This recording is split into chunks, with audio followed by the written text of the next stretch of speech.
Okay, awesome. We are being live streamed right now to Facebook. And welcome and thank you all for joining. Today, as you know, is June 5th, HIV Long-Term Survivors Day. And I'm very excited to have with me members of the Ryan White Community Advisory Board. My name is Livy. I'm the Digital Communications Specialist at AFC, just hosting this talk, but I'm going to pass it off to Lee to introduce themselves. Hi, thank you so much, Livy, and for everybody at AFC for hosting this meeting and putting it together for us. We appreciate you. We're going to start off with just a quick round of our names and pronouns, and then we'll move on to who we are and the questions of the day. My name is Lee, and I use they, them, theirs pronouns, and I'll pass it off. Great, thanks, Lee. My name's Brian Gooding. I use he, him, anything respectful pronouns. I am the chairperson of the Ryan White CAB at AFC. And I will pass it off to my beautiful cohort, Carmen. Good evening, everyone. My name is Kyra Nursery, and she, her, hers. And I'll pass it to George. Okay. My name is George Hughes. My pronouns are he and him. You know, and I'm a member of the CAB, and I'm just so glad to be here. Thank you, everyone. With our first question, as promised, why don't we talk about who we are, a little bit about our diagnosis, our backgrounds, and share our stories. And we can go in the order that we just did for our introductions. And Brian, why don't you start us off, and then I'll go last. All right, great. As I said, my name is Brian Gooding. I would say, first of all, and most of all, I am an advocate, activist, sometimes agitator for people living with or at risk for HIV. HIV has been living with me on my terms, I think, for about almost 25 years now. So I make the rules in this game. I run the show. I'm responsible for my own health and well-being. And when I think about HIV, that's probably the last thing on the list of who I am. You know, as I said, I am an activist. I'm an advocate. I am a brother. I'm a partner. I'm an educator. I'm a prevention provider. There are so many things on that list before HIV. As I said, I've been HIV for over almost 25 years ago. I was a young man. I woke up one day with a rash all over my body, and I thought, well, what the heck is this? I didn't have any insurance at the time, so I went down to, there was a branch of the Chicago Health Department on Clark Street. This is way back, and there used to be the Century Mall right across from the Century Mall. I don't know if anybody is that old enough to remember that, but I went in and the doctor, and they did a battery of tests, and one of those tests was an HIV test.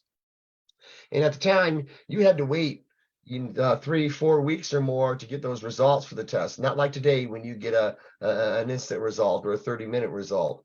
And I went back in about 5 weeks later, and the doctor there, very nice man, but he said, "Mr. Gooding, I'm sorry to inform you that you're HIV positive." And there was a dead weight that kind of sat in the room for a minute of that, and he didn't really offer much more than that, right? There was no support, or here's who you can talk to, or this is what we're going to do, or any of that stuff. And at the time, people were still dying of HIV. And I walked out of there, and first thing that came to my mind, and I'll acknowledge right here that everybody's experience is different, and everybody processes things in a different way.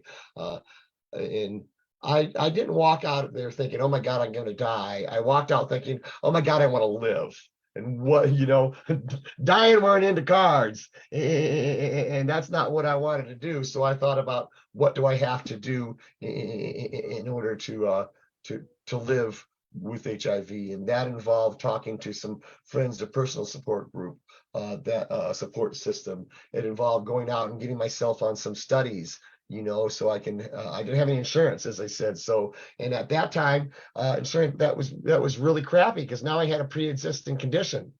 That meant I was locked out. I was effectively locked out of healthcare. So that was another barrier that I had to deal with at that time. So I got involved in some studies, got on some different medications. Often the cure seemed worse than the disease because, HIV, you can't really feel it or, and I would, like I said, I was young, I was happening, I had lots of energy. I didn't think, I didn't feel that there was anything wrong with me, right? And then now I have to take all these pills and take all these precautions and do things that I never done in my life before. And yeah, so I don't want to take up too much time in this section because I'll blab on a little bit more, but yes, that's kind of how I got diagnosed. That's who I am now and why I do the things I do. I want to be an advocate for those folks that are living with HIV. I don't think you don't have to have the same experience that I had with no resources. There's a lot of resources out there now for people living with HIV. Carmen and myself both are on here. We are both trained testers and counselors through the state of Illinois. So we can go out in the community, we can test people, and we're qualified to give those results. And in that moment when we're giving that positive result, we then become your crisis counselor. And then we can, we hook you up to the services, give you the information and education you get, offer testing to your partners. We do all that stuff in that moment. And that was something that was missing when I was diagnosed. And I'm really grateful that that is happening for young folks today and that I'm a part of that process or have been a part of that process. So I'll give it up to my girl, Carmen.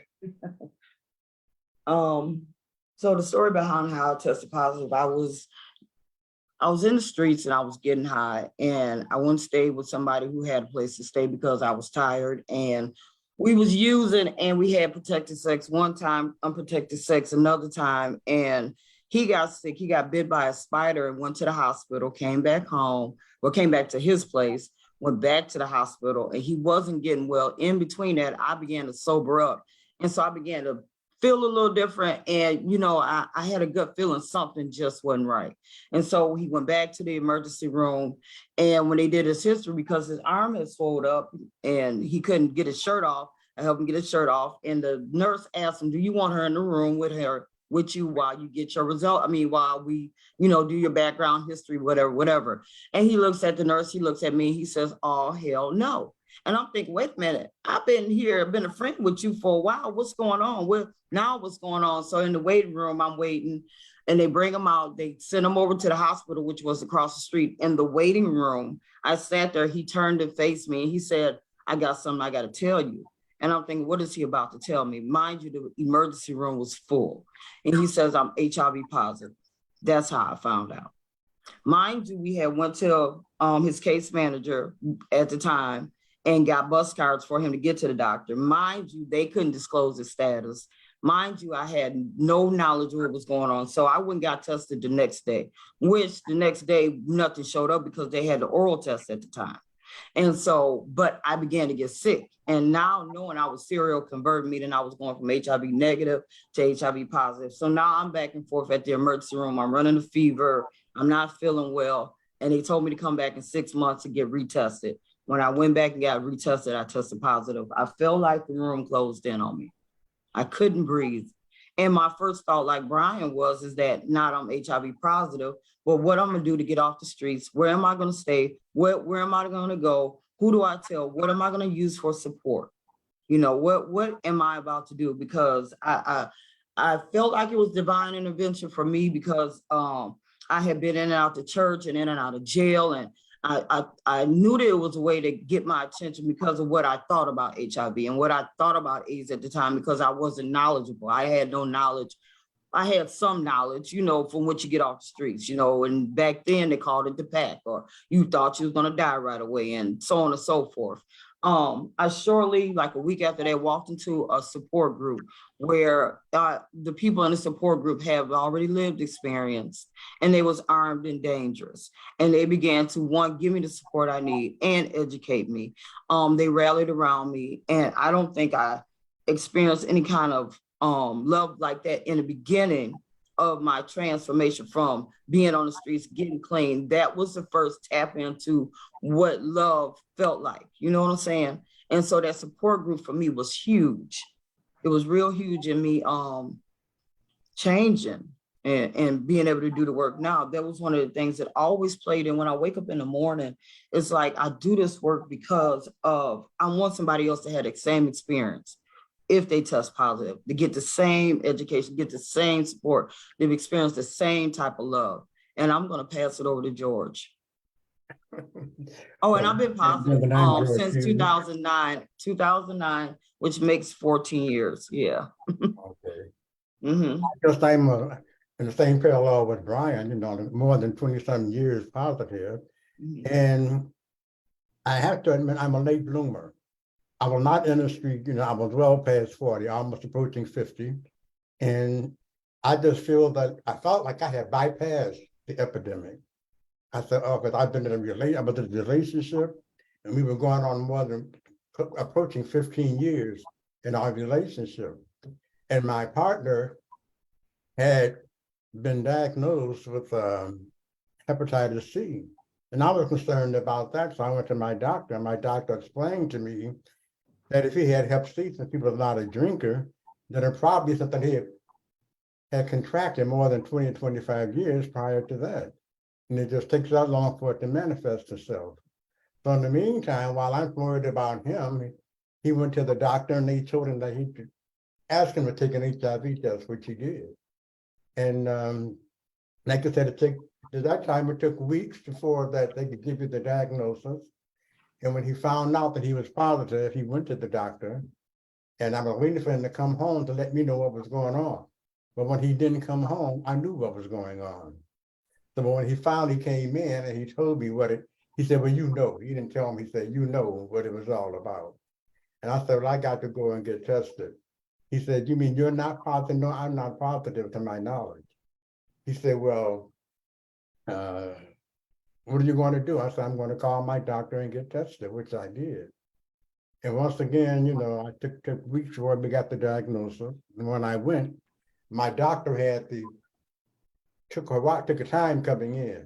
And in the foyer, she had like her support team, because see, they had heard that there were people when they got their diagnosis, they became violent.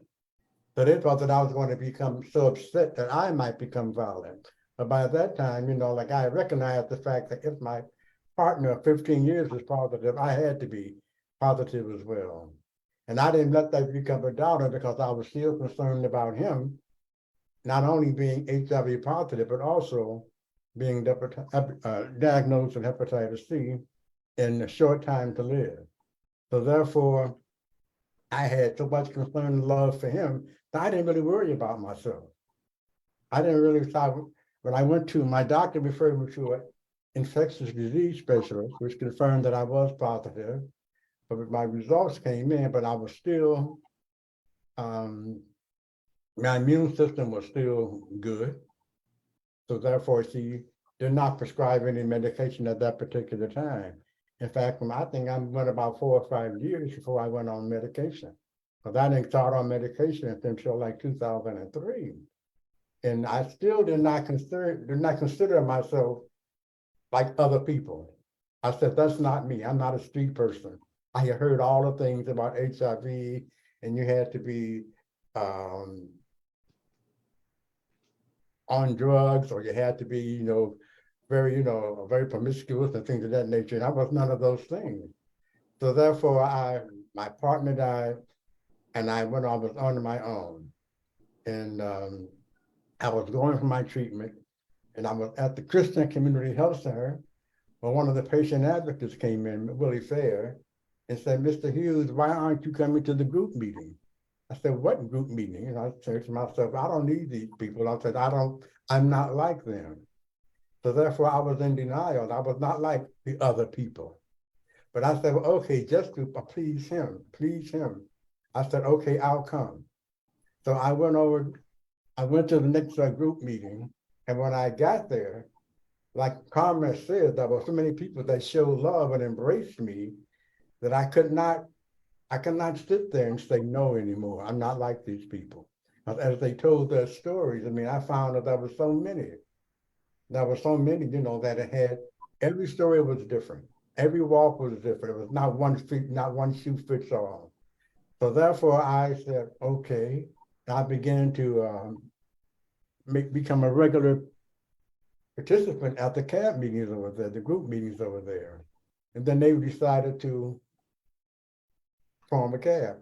It was mandated by the different agencies that they fund the Christian Community Health Center. So when they started the cab, they came to me and said that they wanted me to be the prosumer or the chairperson for the cab. And I said, why me? And they said they had heard my conversations at the group meeting, and they thought that I would be the ideal candidate to become the chairperson for the cab. So I took on that job, and I was given a contract, and they gave me a long list, a long list of activities that they wanted me to do, things they wanted me to do, groups they wanted me to participate in. I'm not sure at that time whether or not AFC was on that list, but I think it was brought to the table by someone else. I forget exactly who.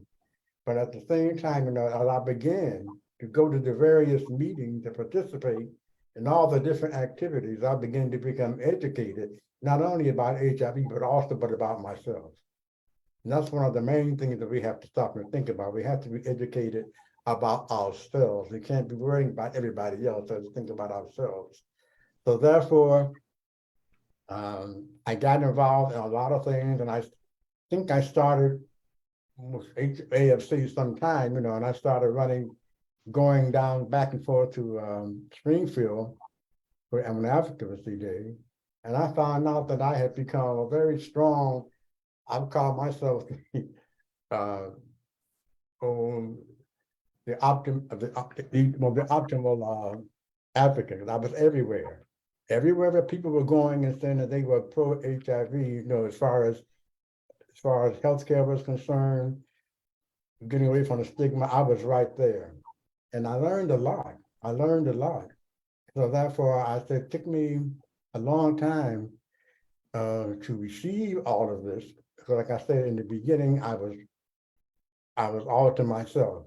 I didn't tell anyone, but when I finally broke down and got myself together and decided that it was time to open up and to let go, I come from a large family, and during that particular time, some things had happened and whatever, and they found out just by chance, some of them by chance, that I was HIV. So what I did, I just invited my sisters, all my brothers were gone at that time, and I invited my sisters out for dinner. And I said, we're going to go back to my place. We're going to have drinks at my house. While we were celebrating over a bottle of wine, I told them, I said, I'm HIV positive. I said, however, I'm telling you because you never know where you might see me or hear about me. And if you see me or hear about me in some situation whereby I am becoming a pro-HIV advocate, I said, then boom, I said, then you will know that it's me. And it's not someone else pretending to be me, it's me. And I said, I thought you all should know. And they looked at me and said, well, what's new? They wanted to know why was I being so secretive about it, because they said they had known all along, but they were waiting for me to open up about it. And I found out that that is true with a lot of people that I came in contact with. They knew, but they were waiting for me to open up about it. So therefore, after I opened up about it, then I began to relax. I began to relax, and I began to receive and to accept the fact that I had HIV, and that the HIV was not going anywhere. Mhm. I had to take it wherever it wanted to go. It didn't take me where they wanted to go. So therefore, that's my story, and here I am today. And all during those years, I have to also note the fact that the reason why I was so sure that it didn't affect me, I've been in ministry for a very long time. Mhm. And I felt that I was following all the guidelines of a good Christian, and that it did not affect me. But then I began to realize, I say that HIV does not go and pick and choose, pick and choose. It's just out there. Yes. And like I said, I'm a late bloomer. And then I had to recognize the fact that HIV had no age limit. Mhm. It didn't matter whether you were very young or very old, you could still catch HIV. Absolutely. Thank you so much for sharing with us, George. And I mean, my name is Lee again, and I've been on the cab for 8 years now, as long as I've been positive. I discovered in my calendar the other day. So, so yeah, I'll keep my bio short. Anybody can be pos, and that's very powerful. You're naming that, George, because back, only 8 years ago, I was not introduced to, the possibility of taking PrEP and PEP, or Truvada. I thought it was expensive, and the day that I went to the doctor at Howard Brown to, for a cold and all of this, but I saw a pamphlet saying that there was subsidized, like free Truvada. I asked for it, and my provider had been with me for several years at that time, and she knew that I was seroconverting. So she was like, "Well, cool. Let's test you first." So I took a rapid test. I was diagnosed negative, and she's like, "Cool. Let's just take a blood panel." So I gave more blood than I'd ever given as a trans person that gives blood often. And the last day I was diagnosed negative was the first day I was diagnosed positive. And that could have been different if we recognize that anybody and everybody is at risk, as long as we're not providing testing and pre-exposure and post-exposure prophylactics to everybody and medication to anybody and everybody, and subsidized healthcare and the end of capitalism and all of that. But I digress. Yeah, it's very important. So it's a little bit about me, but I'd like to move on because we do have time limits today. So the first question is, and just so we know, it's about 6:28, and at about 6:35, we're going to move to our last question. So Brian, how do you view your status now versus as when you first got diagnosed? Great. Thank you for sharing your story, Lee, and thank you for pointing out that that access to medication and the availability of services is really important. I think that's what we're all advocating for. But how I view my status is now versus when I was first diagnosed.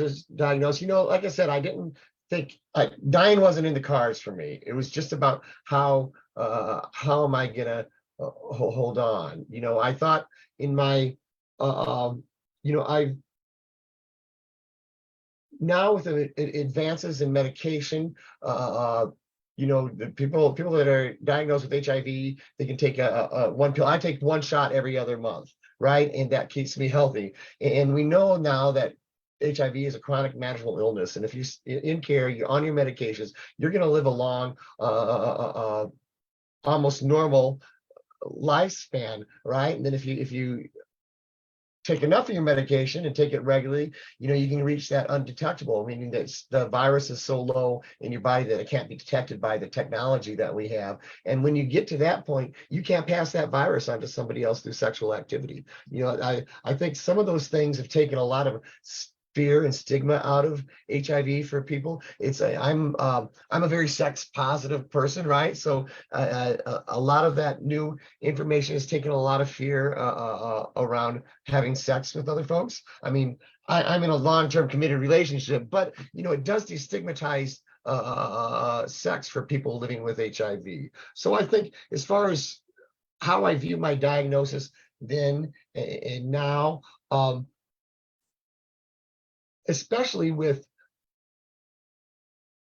now we have, I think one thing I thought I'd never see, that we do have hope and light in the end is an end to this epidemic, right? And that's that getting to zero plan. We have a national strategy for ending the epidemic, and it's not through vaccine. It's through leveraging the resources that we already have, right? If everybody stopped, dropped, knew their status, got in care, everybody that was at risk for HIV got on PrEP, had access to the medication, we can end this epidemic today, and that's our goal, right? But when we're talking about HIV, we're talking about sex, drugs, behavior change.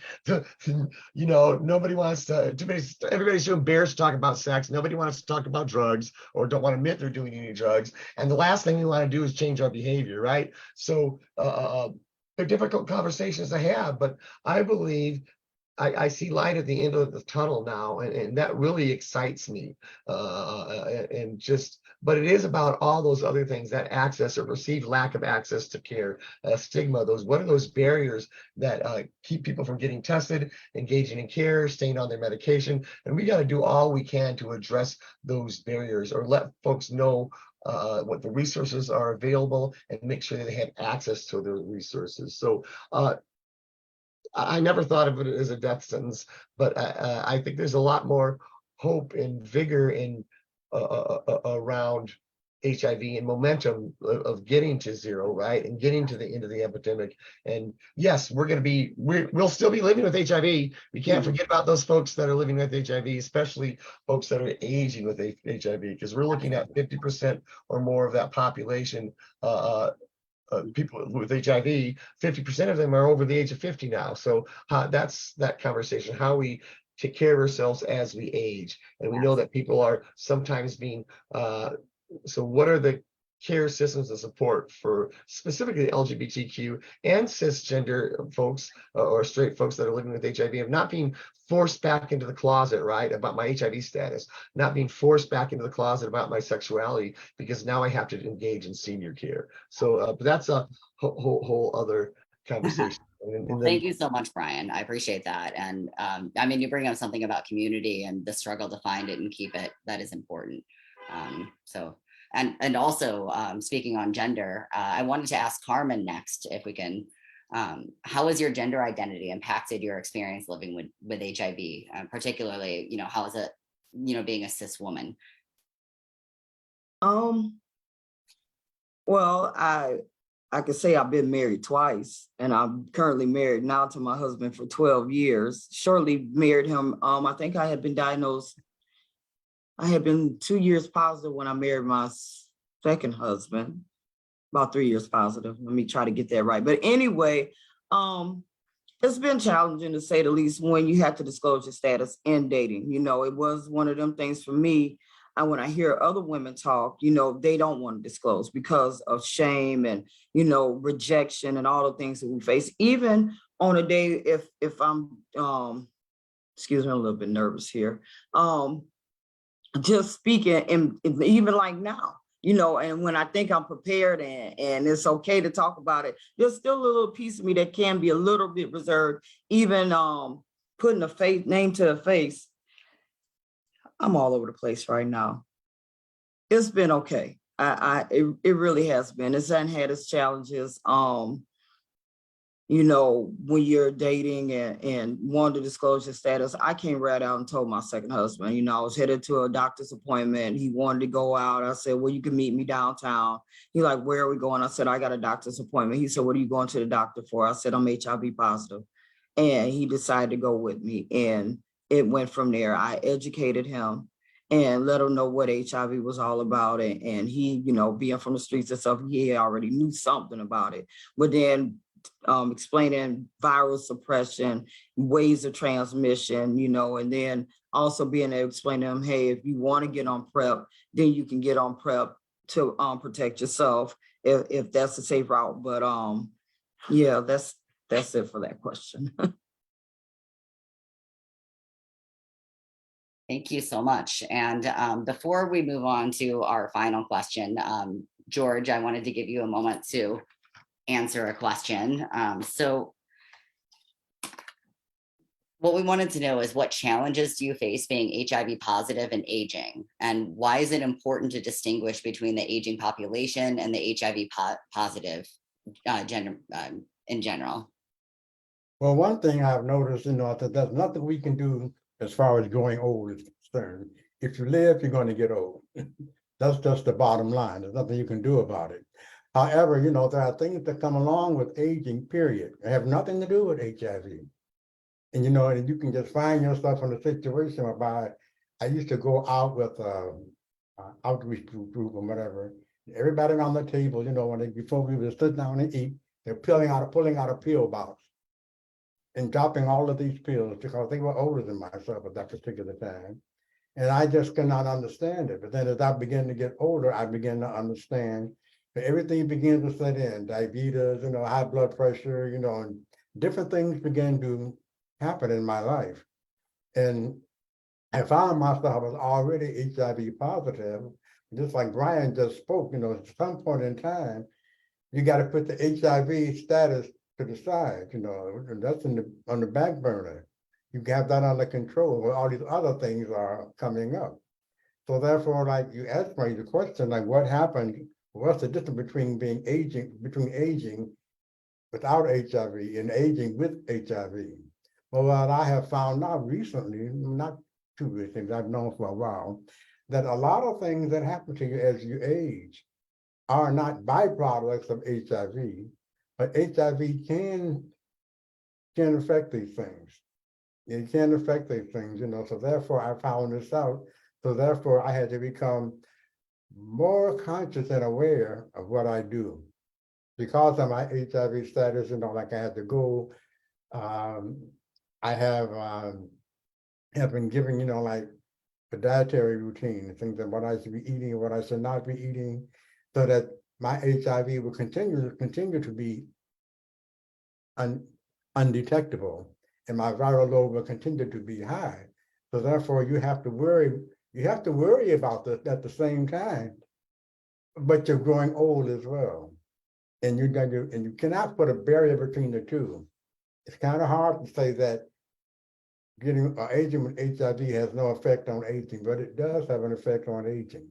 And so therefore you have to be very cautious about what you eat, getting enough rest and different things that you do, because the body is still like in that process of getting old, but at the same time you're still HIV positive.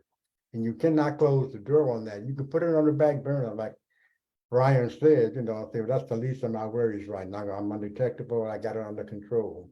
But at the same time, some doctors have been telling me that they're not worried about some of my conditions because, they say it might be because of the HIV, but everything is under control.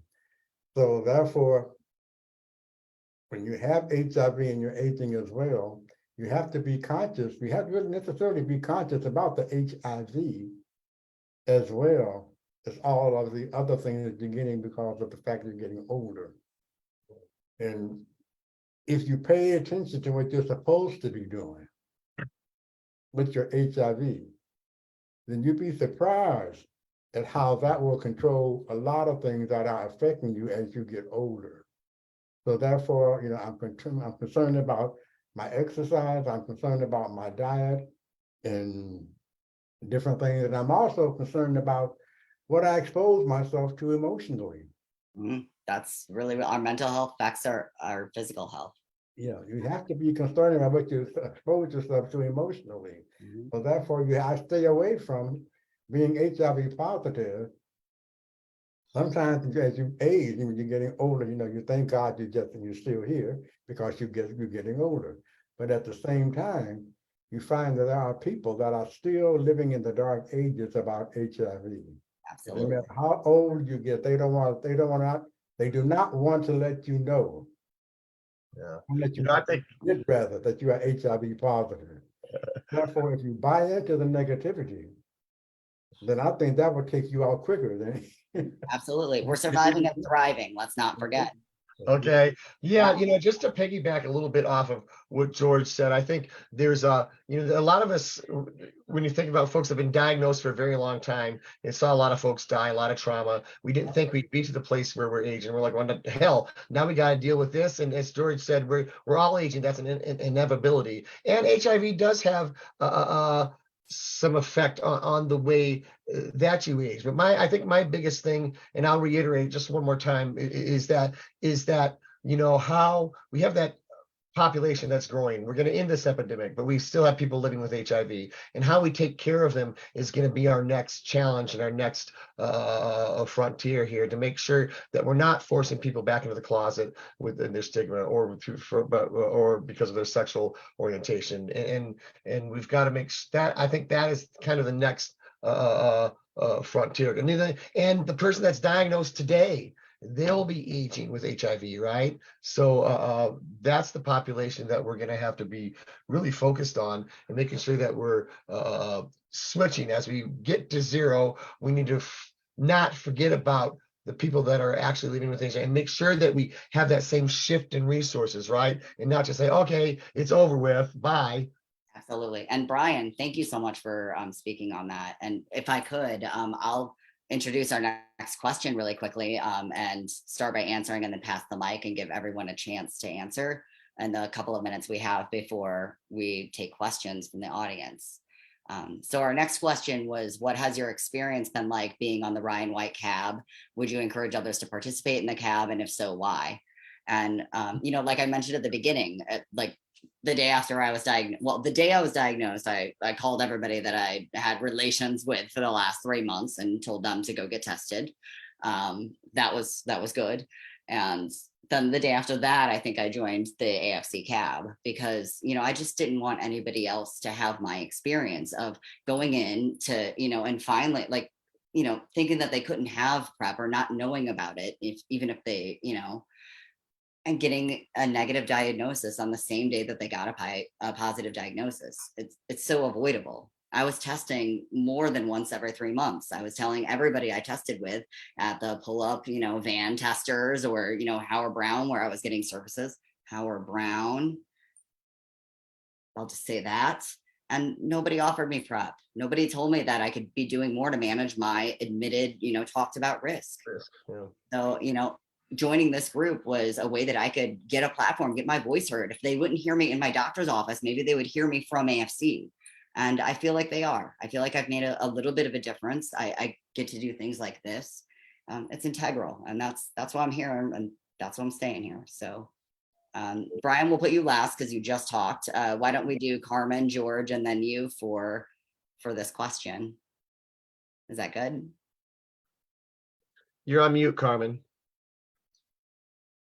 The cab has really helped me. One, with education. I am never hardly this nervous with speaking. I don't know what happened. It's like I dropped the ball back there, but I'm getting ready to redeem myself right now because You're the good, girl. cab You're is good. phenomenal, and it educated me, and it made me where I could go and advocate for people who are living with HIV, and advocate for those who are out there doing sex work, and being able to come in and get tested or being put on PrEP. When I was at Open Door, they started a PrEP program, and me and Brian was over there, I assisted him with that, and we was able to get people started on PrEP when PrEP first came out. And for me, that was huge. Now they got something that's preventing people from becoming positive, and they can still live their lives and have sex and make choices until they decide to do something different. Here they have something to prevent them from becoming positive.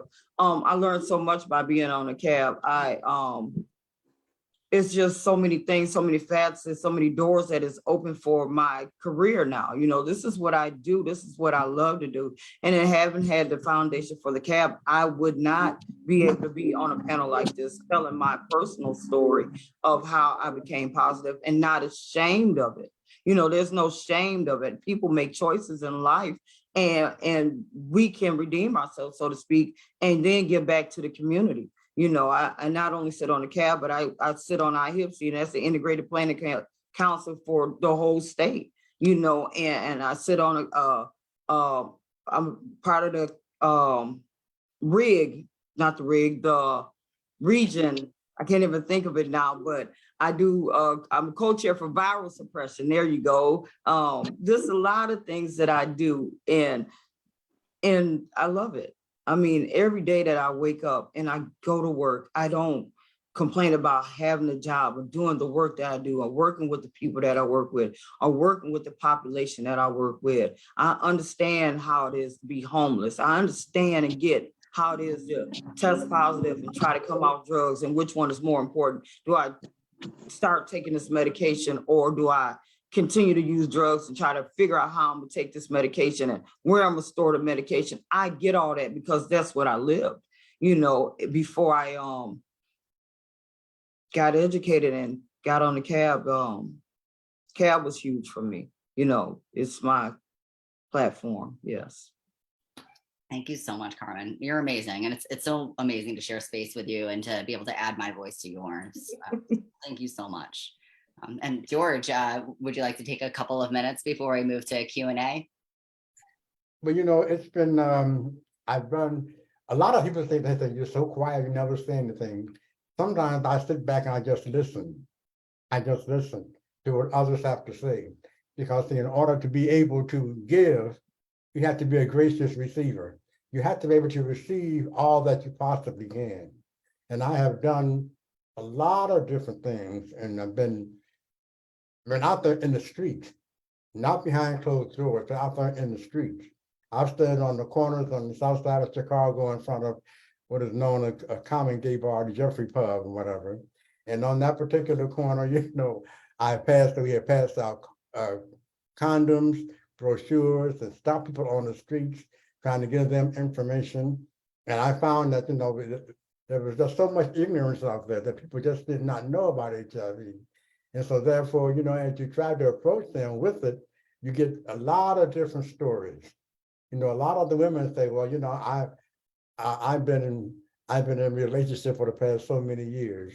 And I would ask them, had your boyfriend or your husband ever been in jail? And they say, yes. I said, you better get tested because you never know what's going on in these prisons or whatever.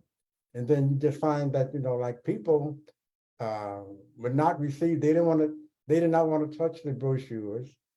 They didn't want to, even if you had testing available, they didn't want to get tested. We have even gone out and in order to get people tested, we had to give away prizes and gifts. And one of the things that in order to get them to go and get tested, they would put in the raffle for the prize or the gift that was being given away. So these are the things that you have to do once you become aware as to who you are and whose you are, then you can get out there and you can do these things. Because I recognize that the doctors and the healthcare system, they can't do it all. They cannot do it all. But there are still some doctors and other healthcare providers that are still living in the dark ages. They don't want to touch anybody with HIV. So even though they've come a long way and whatever, but still there are some people that just don't want to be bothered. Absolutely. I can testify to this because I know that at the facility where I go for my health care, they have a very difficult time getting providers to come in. If they do come in, they just stay short term. That's real. It takes a village, Yeah. And speaking of villages, why don't we hear from them now? Would anybody that's joining us today like to ask a question or share one of their experiences on one of the questions already asked? And you can raise your hand or just pop in there if you'd like. And if anybody's shy, you can also put your question in the chat box and you can send a DM to me if you want to be anonymous and I'll read it, or you can put it public and I'll also read it. And I'll give 1 minute for folks to type. And otherwise, we have a lot of other questions prepared so we can move to. It looks like David has his hand raised. Thank you. I couldn't see. Thank you so much. David, would you like to go, please?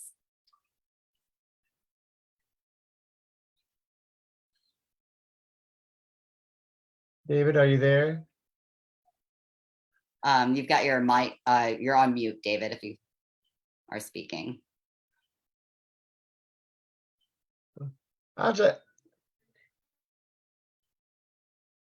Can you hear me, guys? We can hear you now. Yeah. I can't say everything I want because I was multitasking, but one thing I did want to say, I agree with George about eating better because I'm going to put some vegetables in my, because I'm one of those types. I work every day. So it was some things he said that made sense as we get older, eating better. And also, I'm so glad to hear everybody comment, all of you guys, because I got a friend and he's a cancer survivor, but he's also positive and he like just all the time sex. But like you said, you have to educate yourself because living healthy, for me, that's why I joined the cab, because it's as you get older, you get more or less on doing things, and I got to eat better. sex use protection. I don't care if he is undetectable, because baby, bye. I don't know what he's doing out there in the streets. I really don't. I trust him, but I don't even trust myself. I haven't been doing anything, because as you get older, you want to be more, just more transparent about what is really going on with you. And it's like now I just been kind of laid back, but I thank you guys. I'm not going to give a lead. I thank you. I thank you. I love you all. And thank you. I hope to come back. And thank you, Leo. Thank you so much, David. I'm so glad that you've joined our board. So I may be the youth designee, but I'm not the youth member of the board. I'm an elder. I have to go to training rules where people are like not elders based on their age. Okay, I got you. I want to give a quick shameless plug for the cab. I've been. I mean, $1. I'll get back to you Friday. I got to back somebody some tips, and they want to give me their credit card, but I told them I got enough to give me some milk. Give me $1.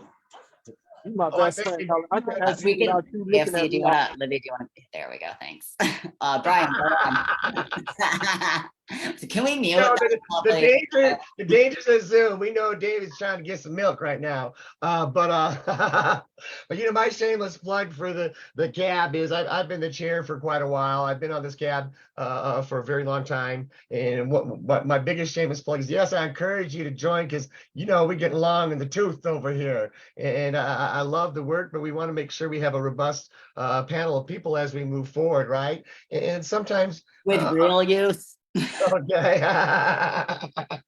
And I think we all in the cab do a lot of important work. It's an opportunity when you think about consumer advisory boards, it's an opportunity to add your voice, especially at AFC and the Ryan White cab. Ryan White services were such an essential part of who I am and what and get me to where I am, right? As I said, when I was diagnosed, I was effectively, in that moment, I was locked out of healthcare. So I had nobody else but Ryan White, right? They paid for my healthcare, my medication, my mental, everything. So really to have that voice in the policies and how the provision of services, that's a really important part of being on that Ryan White cab. And I feel that it's and when I think of advocacy in general, right? And I've done a lot of advocacy work in both the national and state level. I'm an advocate in the healthcare setting. I think Carmen's seen me a couple of times yell at a doctor about not being, we're seeing this person today, right? They're when they're being labeled as non-compliant or this or that or trouble, right? It's a brand new day every freaking day. And so when I think of that, I think about, when my voice has to be this much louder, because I have all these people can't say a word, for one reason or another, right? So that's why, I'm out there. I'm out. I'm proud. My status is open. I'm involved in HIV in a meaningful way. I am the IDPH lead agent for suburban Cook County.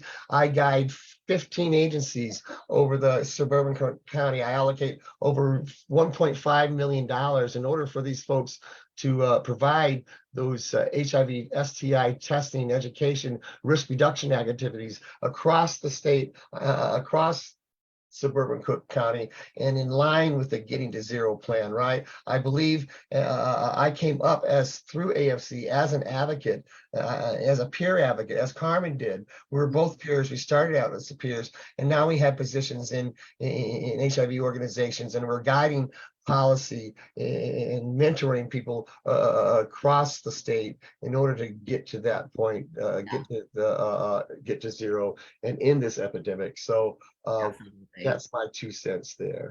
I was just going to mention that Carmen also came through the cab to employment within the industry, like very, very fulfillingly. So this is an amazing space. Me and Carmen go way back.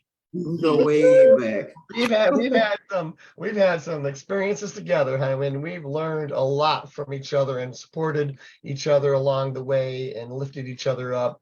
And I just want that for everybody. And I believe, I also do observations for the state of Illinois to certify folks to get their testing license. And when I'm doing those observations, I'm so excited about the energy and the commitment of those young people that are getting ready to go out there and become those tester counselors, become that crisis manager in that moment. I'm confident in hooking people to those services. They got it down, and it makes my heart pound and my hair on my arm stand up every time I get the pleasure of awarding a new tester counselor license to a young person that's going to go out there and affect change in their community. Thank you so much for sharing that. And I mean, unless any other attendees have another question, we've got some time left, so I've got one prepared real quick. A nice parlay. So Carmen, thank you so much, Dominique, watching the chat box in case y'all aren't. So how has the healthcare provider setting changed, both for like main healthcare services as well as holistic and other services like dentistry or massage? I think it's changed drastically. I think because of advocacy, I believe that there are more services and doctors are more careful. Even if you tell them you're positive now, if they don't work in HIV, then they're not going to try to do anything to jeopardize themselves and stigmatize. We still run into doctors that are not educated, all right, and need HIV education, and especially when it comes to oral health. I remember when I first started going to Open Door and listening to some of the clients there, and they were talking about, going to the dentist, and the dentist putting on the label or on their prescription HIV positive. With advocacy and getting out there and being a voice, they no longer can do that, right? You can't disclose somebody's status.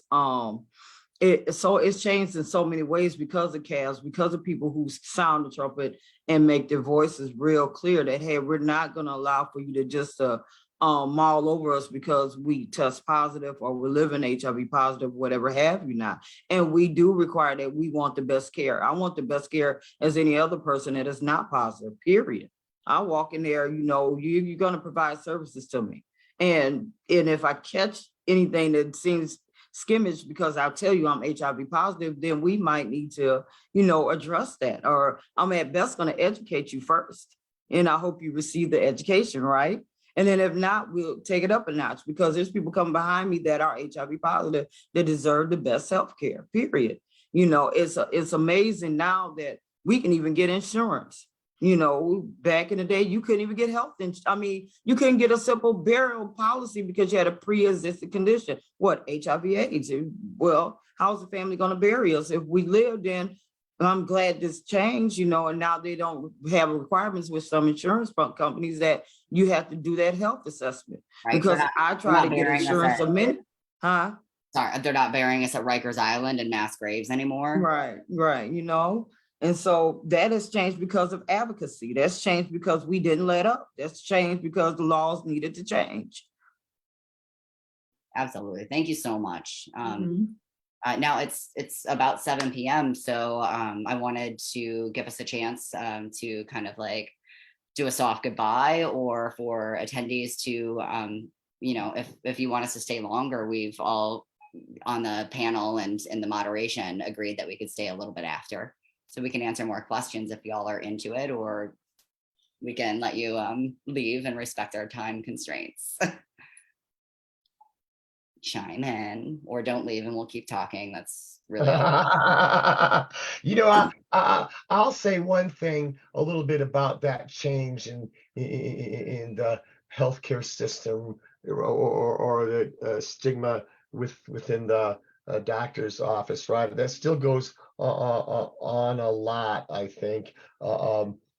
We see, I believe we've normalized. We're starting to normalize HIV a little bit, and PrEP. We see all those PrEP commercials on TV. Sorry, Brian, if I could just shout out, I've been trying to do it all the whole meeting. We have to recognize that we're in the city. We're in Chicago for the most part. We're in an urban setting. Yep. And so if smaller cities and rural places are so far behind us. Oh, so, please go on. But I had to call out. And, geolocation. and that goes back to lead to your access to PrEP, right? And who has, I remember when and this is what the point I was going to, when I was diagnosed, and there were so many things and so many studies going on, and I always read everything and kept up abreast of whatever I could. And often I found I was educating my own the providers that I was doing, right. I remember going through a whole campus training and when I started to get into the field, and we were learning about peer engagement, how to engage people, and we had this whole training from the Red Cross about how to do that. And we took place in Springfield. There's a whole cohort of us that were funded through CDC. And one of the meetings, I just read a little bit about that U equals U right in the beginning parts in some of these studies. And we were in a meeting with IDPH, and I said, hey, has anybody heard of the da da da da? And everybody from IDPH, breathe that, like they were hyperventilating in a paper bag. You're not saying that to people, are you? You're not spreading that information. I'm like, but I tell you, 6 months later, we were back in Springfield, and the IDPH, there's, now what we're seeing is da da da da da. Sometimes that wheel of change runs a little bit slowly, right? Something squeaky wheel. Okay. Yeah. So, and I think another thing I want to add really quickly is that we know it's a proven fact, study after study, whether it's HIV, whether it's diabetes, whether it's heart disease, whether it's obesity, whatever, people that are actively engaged in their healthcare have better, more positive healthcare outcomes. So the better you get to, the more what Maya Angelou said, when I knew better, I did better, right? And that goes along with your health care. The more you can educate yourself, and then in turn, turn around and educate the next person, right? We've done a lot of that, I think, but there's a lot of work left to do when we're talking about stigmatization, especially in a healthcare setting. When they come in, everybody's in this closed HIV world. Everybody's got their scope or their whatever they meet. They're so worried about, gotta see this person, gotta see that person, gotta see this person. When's the last time you had a cigarette? Did you have sex today? Did you use a condom? Instead of saying, oh my God, Carmen, it's nice to see you today. How you doing? Right. So instead of traumatizing and re-traumatizing people, and really getting the, so often in that healthcare setting, I saw that a lot, is they're labeled as non-compliant, right? Or they're not going to do what they're doing. They show up for an appointment, and everybody from a case manager to a doctor is like, ugh, so-and-so is back. And I found myself in that office many times, and doctor, this is a new day. He's here today. You are going to see this person. We're going to treat them with respect, and we're going to start with a new slate. We're going to start with a new slate. He's here today. He's made a positive choice to be here today. And I am the first, second, third, fourth, fifth, sixth, seventh, eighth, ninth, 10th chance person, and you will be too. And I was not shy about expressing that, because I had built myself up to a point in that organization where I had the authority to say that to the doctor. You don't say it until you get authority, or they push you out, and you got to take it. Created change. It created change because we got to meet people where they're at in that moment, when they're ready for whatever they're ready for, and be there to provide the resources and or the information, referrals, whatever they need, right? And it is about asking, Carmen, what do you need today, Carmen? Not about what am I going to do for you? Well, I'm going to get you this, we're going to do that, and I'm going to do that. No. What do you want, Carmen? What do you need today? How can I serve you? Brian. And I think we're like of the same mind, because that was the next question that I queried up for, for us to take a little bit of time with. Before I pass the mic, I wanted to say that 7:15, I think our room closes out. So stay late, but 7:15, we're all gonna go, no matter if we want to or not. But before that, George, you haven't spoken in a minute. I wanted to give you time to ask, why do you think it's important to stay engaged in medical care for yourself? Oh, well, we just don't know. Our bodies do talk to us. But as we don't know what it's saying if we don't go to the doctor. So therefore, we need to have doctors that have open ears, that are visionaries, that can see beyond the naked eye. They've been able to say, they can tell you what you need to know, not what you want to hear, but what you need to hear. And I think that's what's important. So it's important to stay engaged in healthcare so that we can have the positive response, even though it may not be what we want to hear, but it's what we need to know. And we need to know these things so that we can continue to carry on. And as I get older, I recognize the fact the more I know, the more I can appreciate myself and the life that I'm living. Absolutely. Thank you, George. And I kind of put it in the chat, but, and they need to listen to us more often, because sometimes we know our bodies better than they do. And every human being is different.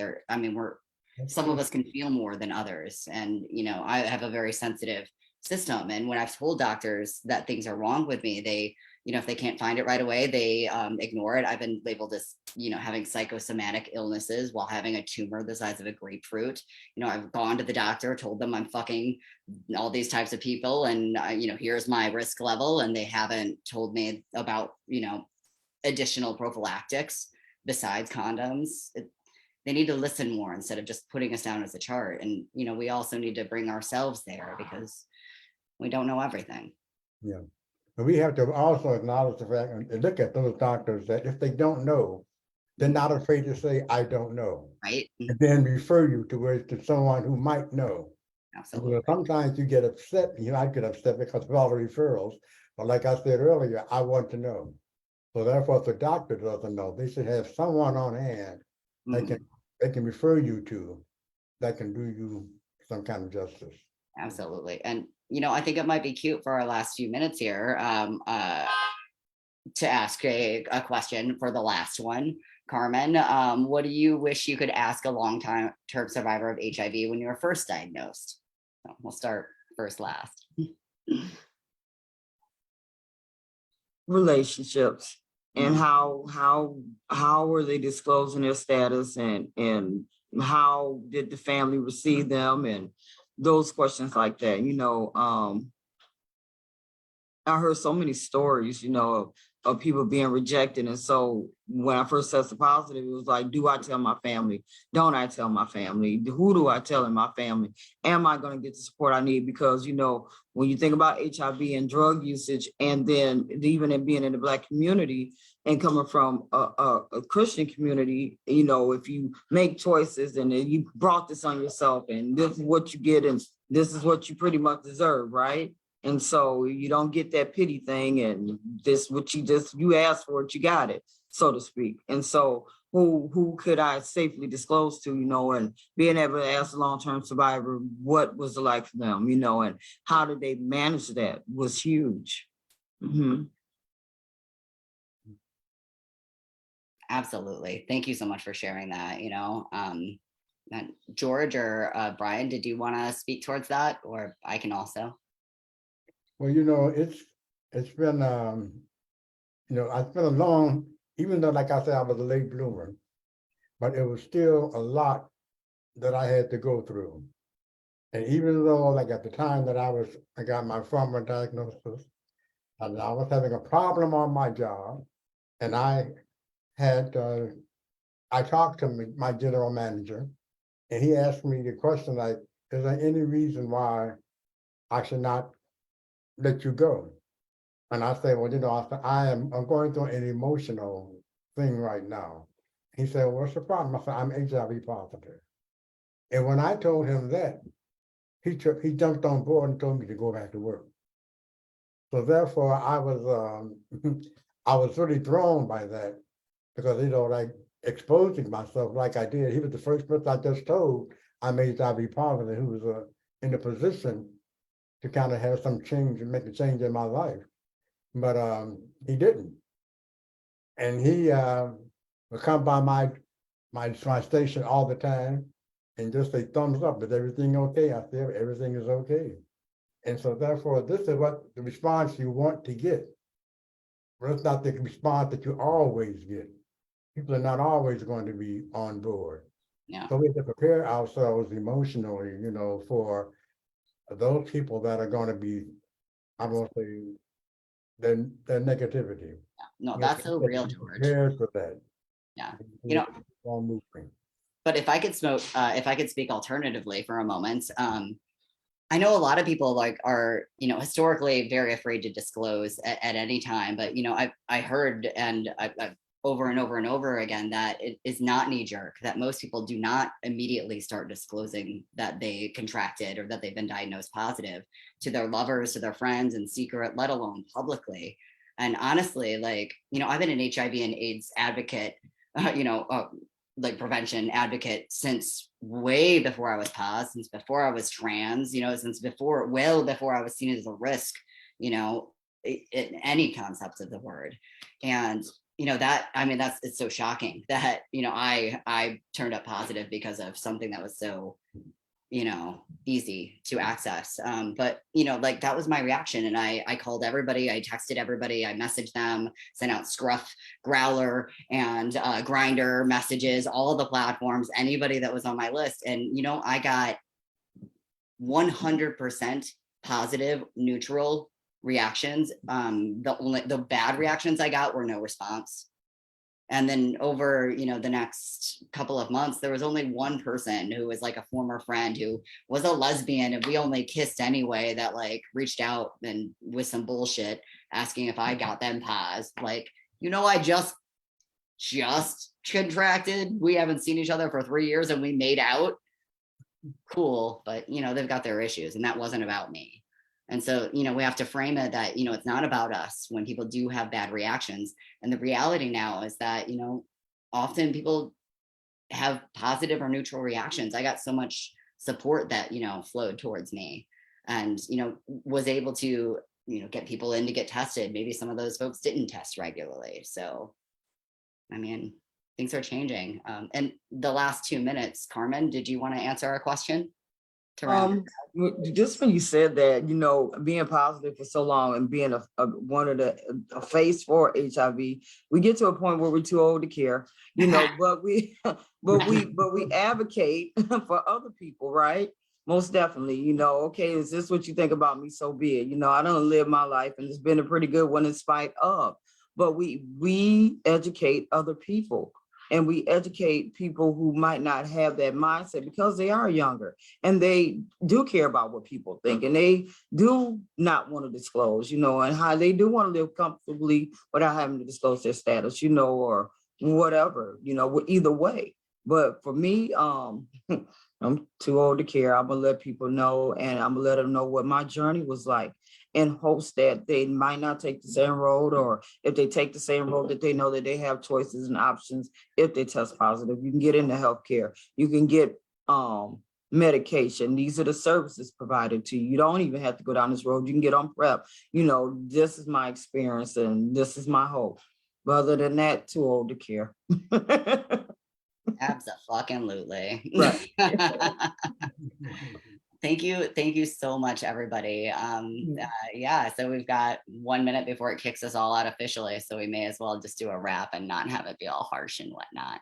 So thanks everyone for sharing space and doing this thing with us. Yeah, thank you all so much. Have a good day. Thank you. Amazing job, everyone. Bye.